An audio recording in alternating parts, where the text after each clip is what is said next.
యెహోవా కట్టిన ఇల్లు ఇది, మహోన్నతుడు నిర్మించినది.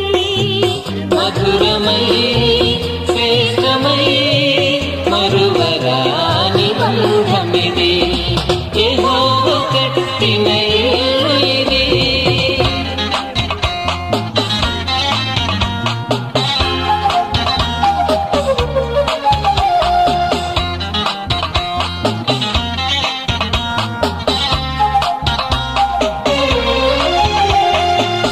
ఒంటరి బ్రతుకులు మరవాలని, జంటగా సతతం నిలవాలని, ఒంటరి బ్రతుకులు మరవాలని, జంటగా సతతం నిలవాలని, ఒకటిగా చేతులు కలపాలని,